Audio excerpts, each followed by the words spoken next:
Good morning प्यारे बच्चों, welcome to Mitu education. शिक्षा निदेशालय राष्ट्रीय राजधानी से कार्य पत्रक 28 विषय विज्ञान कक्षा 8वीं विद्यार्थी या नाम या कक्षा अध्यापक का नाम लिखें। ये तिथि 27 जनवरी की वर्कशीट है। जंतुओं में जनन।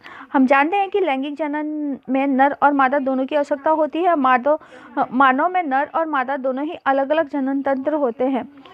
आज हम मानव मादा जनन तंत्र के बारे में जानेंगे। मादा जनन तंत्र में शामिल है, मादा जनन तंत्र में देखो आप किस तरह, ये आपको जो सामने दिखाया जा रहा है बेटा, ये मादा जनन तंत्र है। इसमें अंडवाहिनी, गर्भाशय और ये अंडाशय है।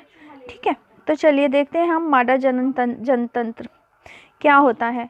इसमें क्या होता है बेटा, मादा जनन तंत्र में एक जोड़ी अंडाशय, अगला होता है अंडवाहिनी या डिंब वाहिनी, अगला होता है गर्भाशय। ठीक है, मादा जनन अंगों के कार्य क्या होते हैं? तो मादा जनन अंग के कार्य होते हैं, यह मादा युग्मक उत्पन्न करता है जिसे अंडाणु कहते हैं। अंडाणु भी शुक्राणु की तरह एकल कोशिका होती है। स्त्री के प्रति माह दोनों अंडाशय किसी न किसी एक अंडाशय में एक अंडाणु विकसित होता है जो अंडवाहिनी में जाता है। अंडवाहिनी इसे डिंबवाहिनी या फैलोपियन ट्यूब भी कहते हैं। यह अंडाणु को गर्भाशय तक पहुंचने में मदद करता है। यहाँ पर शुक्राणु और अंडाणु का निषेचन होता है। ठीक है बेटा, आगे आए और मैं चाहूँगी कि आप लोग अपनी जो है विज्ञान की बुक किताब जो है लेके बैठे, उसमें आपको और अच्छे से और डिटेल में समझ में आ जाएगा। ठीक है बेटा, गर्भाशय क्या है? तो यहाँ पर भ्रूण से शिशु तक का विकास जो होता है वो कहलाता है, आपका गर्भाशय कहलाता है। ठीक है बेटा, अब देखिए, अब आप स्वयं को जांचिए। एक मादा जनन, आपको क्या करना है, मादा जनन तंत्र का नामांकित चित्र यहाँ पे बनाना है। ठीक है, जो कि यहाँ पे आपको दिया हुआ है, ये है आपका मादा जनन तंत्र। इसी का चित्र आपको बनाना है, इसी का चित्र बनाना है बेटा प्रश्न नंबर 1 का उत्तर। ठीक है, जो यहाँ खाली जगह दिखाई गई है, ये प्रश्न नंबर 1 का उत्तर है। ठीक है, प्रश्न 1 का ये उत्तर है, इसका आपको बना देना है। ठीक है, ये है मादा जनन तंत्र जिसका यहाँ पे ये दिया है। सब दूसरा क्या है, मानव मादा जनन अंगों के नाम लिखिए। तो ये देखिए, ये हैं आपके मादा जनन तंत्र के जनन अंगों के नाम। ये देखो, ये क्या है बेटा, ये तो आपका था प्रश्न नंबर 1 का उत्तर। ठीक है ना, अंडवाहिनी, गर्भाशय और अंडाशय।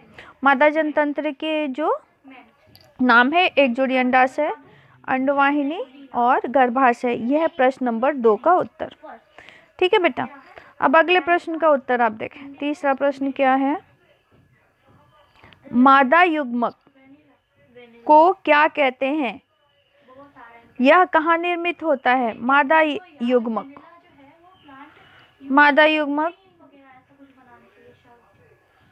को क्या कहते हैं और ये कहाँ उत्पन्न होता है?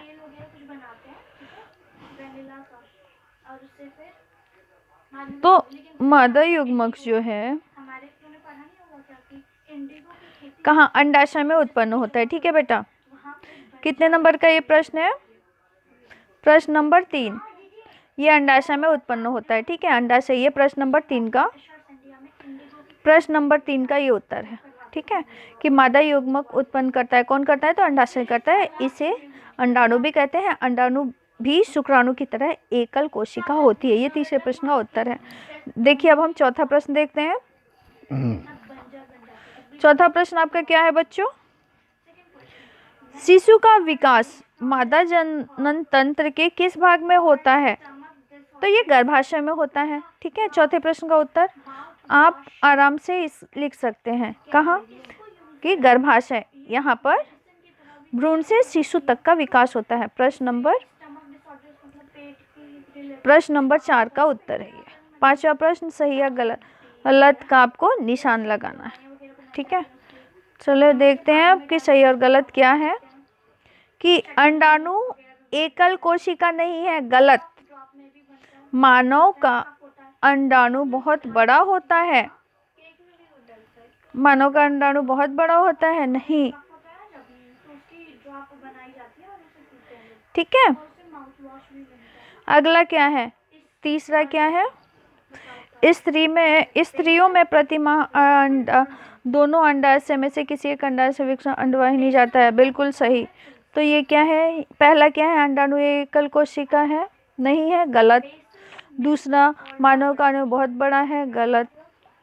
प्रति माह स्त्रियों के दोनों अंडाशय में से किसी एक में एक अंडाशय में विकसित अंडाणु वाहिनी में जाता है, ये सही है।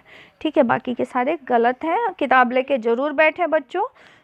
अगर आप लोगों को कोई डाउट हो तो आप मुझे कमेंट में पूछ सकते हैं, और चैनल को प्लीज़ लाइक, शेयर और सब्सक्राइब करना ना भूलें। Thanks for